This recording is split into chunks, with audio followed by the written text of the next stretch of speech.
या fuel price को लेके पेट्रोल डीजल, लेकिन अभी भी जो कांग्रेस को या नॉन बीजेपी स्टेट है वो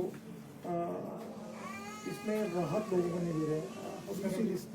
रसोई गैस के अभी रेट कम नहीं हुए सर, इस तरह के कि इस सारे विषय को लेकर के मुझे सिर्फ यही कहना है, एक तो मैं आदरणीय प्रधानमंत्री जी का, केंद्र सरकार का आभार व्यक्त करता हूं,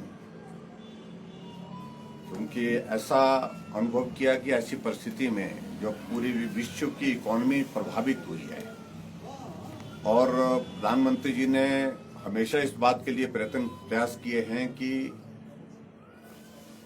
विकास भी ना रुके और उसके साथ साथ हम आम आदमी का जीवन कैसे सरल कर सकते हैं, उनको कठिनाई ना हो, परेशानी ना हो, उस दृष्टि से पेट्रोल डीजल की कीमतों पर उस पर कटौती की।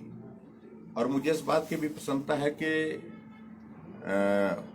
एक आग्रह हमारे समक्ष भी इस बात के लिए था और हमने भी स्वीकार किया और उसमें हमने हिमाचल प्रदेश में भी उस प्रकार से उसमें डीजल और पेट्रोल में जो है उसमें रेट्स वैट में जो है उसमें कटौती की है।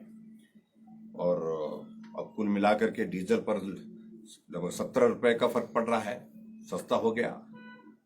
और इसके अतिरिक्त पेट्रोल पर भी इसी प्रकार से उसी अनुपात में जो है वो उसका 7 रुपए हमने डीजल पर और पेट्रोल पर दोनों पर जो है स्टेट की ओर से वैट कम करने का जो है वो निर्णय लिया।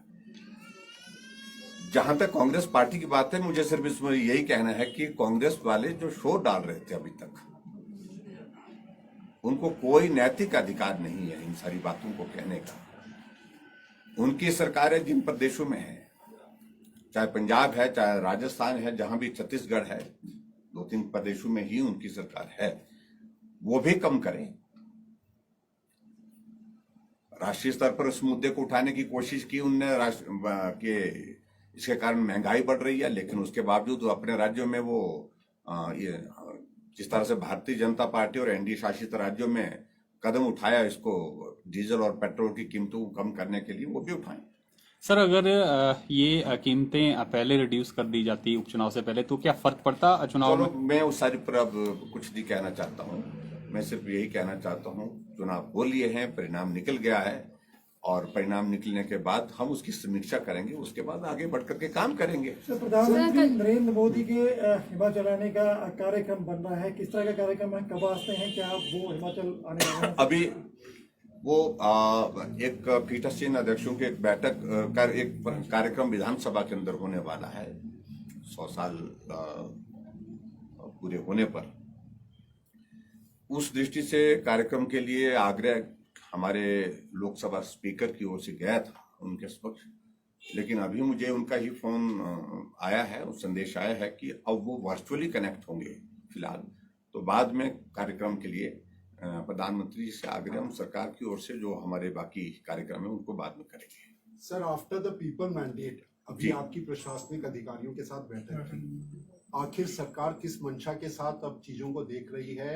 मैंडेट को देखने के बाद किस तरह की तैयारी जो है आने वाले 2022 के चुनावों को लेकर? देखिए, बहुत सारा अभी तक हमारे पास वक्त है प्रैक्टिव मेजर्स लेना। सरकार के स्तर पर हम उन सारी चीजों का आकलन कर रहे हैं, कहाँ कमी रही, जो हमने डेवलपमेंट के काम किए हैं, जो हमने सारी योजनाएं चलाई हैं, उसके साथ उनको जमीनी स्तर पर जो धरातल पर उसको किस तरह से प्रभावी ढंग से हम लागू कर सके, ये अधिकारियों के साथ बातचीत हुई है। और जो छोटे छोटे इश्यूज थे उन डिपार्टमेंट को हमने आगाह किया कि उनको सुधार करें, ये दोबारा ये सारी चीजें नहीं आनी चाहिए। और उसके साथ में बाकी जहां संगठन के स्तर पर बहुत जल्दी कल हमारी राष्ट्रीय कार्य समिति की बैठक है, उसमें वर्चुअली हम शिमला से कनेक्ट होंगे, पार्टी अध्यक्ष में और संगठन मंत्री और पार्टी का और नेता भी उसमें हो सकता है संभव शामिल हों। उसके पश्चात हम समय लेकर के प्रदेश और केंद्र के नेताओं के साथ भी चर्चा करेंगे, समीक्षा करेंगे, कहाँ कभी सरकार के स्तर पर, संगठन के स्तर पर रही है और उसमें क्या दुरुस्त किया जा सकता है, बेहतर किया जा सकता है, वो करेंगे। ये दौर चले रहते हैं और इस तरह से ऐसी कोई भी पार्टी नहीं है जो सत्ता में सभी चुनाव जीते हैं। सत्ता में चुनाव जीतते भी हैं, हारते भी हैं।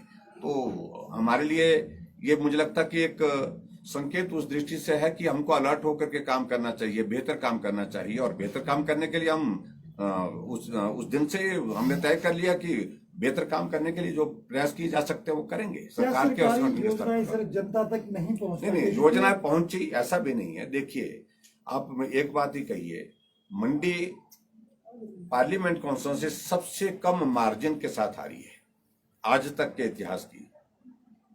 7,500 का मार्जिन वहां जीतने का रहा, लेकिन फिर भी लोकतांत्रिक व्यवस्था में जीत तो जीत है, उसमें मुझे कुछ नहीं कहना है। मैं सिर्फ एक ही चीज कह रहा हूं, आकलन करना चाहिए हमारे आकलन में कहाँ गलती हुई, कहाँ हमारी कैंपेन में, और कैंपेन में हम बहुत आगे थे, लेकिन कुछ इश्यूज को लेकर के सारी चीजें इस प्रकार से हुई है, और संगठन के स्तर पर सारी बातें चर्चा करके जहां सुधार करने की जो बातें निकलेंगी उसमें से उस पर अमल करेंगे। सर दिल्ली जाने का कोई कार्यक्रम है? दिल्ली जाने का कोई कार्यक्रम है आपका अभी? आप मुझे क्यों भेज रहे हैं दिल्ली? दिल्ली जाने का कार्यक्रम आपको बता करके जाएंगे। ठीक है।